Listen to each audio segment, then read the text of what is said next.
આજના દિવસના વિડીયોમાં બધાનું સ્વાગત છે. બધાને જય શ્રી કૃષ્ણ, જય સ્વામિનારાયણ.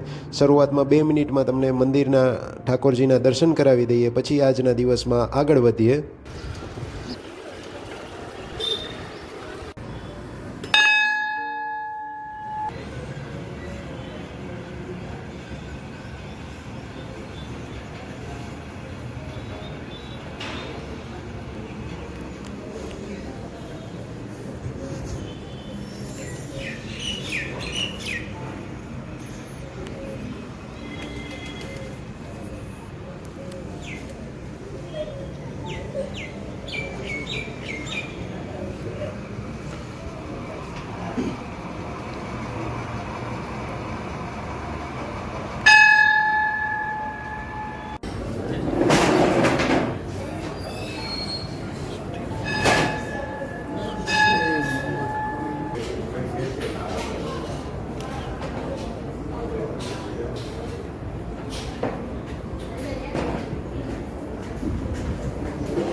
ચાલો, બધાનું સ્વાગત છે આજના દિવસના વિડીયોમાં. જય શ્રી કૃષ્ણ, જય સ્વામિનારાયણ ને જય માતાજી.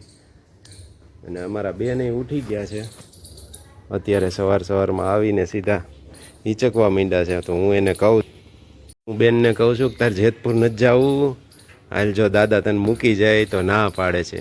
એક દિવસ રાહ જોવી છે કાલે. કાં સરસ, ચાલો. કાબર છે, એક કાબર અહીંયા બેઠી છે.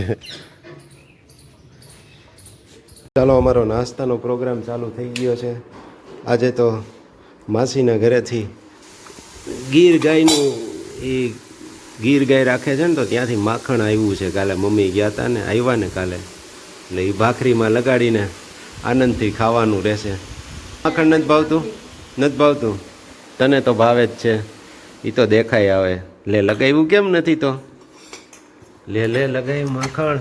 દેશી માખણ, આની મજા જ અલગ છે. આનંદ આવે આ માખણથી.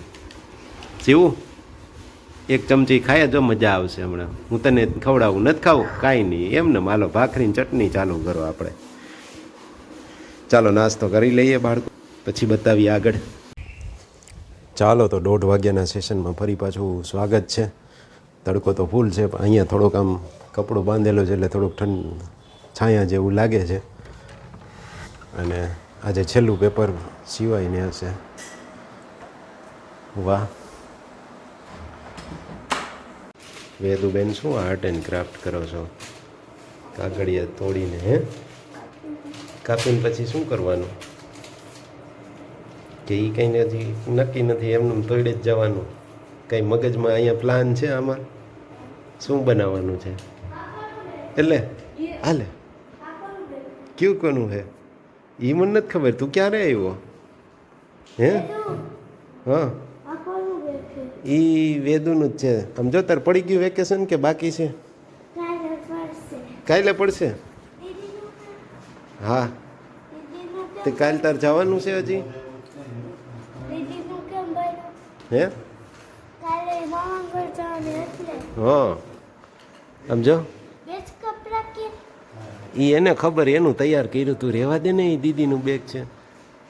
તાર પડી ગયું વેકેશન? હે કાલે? તો હજી કાલે જવાનું છે કે પૂરું? હવે કાલે તો રવિવાર છે, પણ કાલે સ્કૂલે જવાનું છે. તો વેકેશન પડી ગયું. આજ શેનું પેપર હતું? આજે પેપર છે ડ્રોઈંગનું. આવડું કે નહીં દોરતા? શું હતું દોરવાનું? હે? ઝાડવું ઘર ને દીવો ઠેક બધું દોર નાખ્યું ને. દોરવામાં જ કાંઈ ઘટે નહીં. આખો દી દોરતો હોય એટલે આવડી જાય. એ છોકરા, તાર જમવાનું છે? શું જમીશ? રોટલી શાક છે. રોટલી શાક. અરે વાહ ભાઈ ભાઈ, એમ મને તો આપ ચેસ તો કરવા આપ. વાહ વાહ લીચી. ઓહો સરસ. ચેસ કરું? હાલો ચેસ કરી લઉં હો.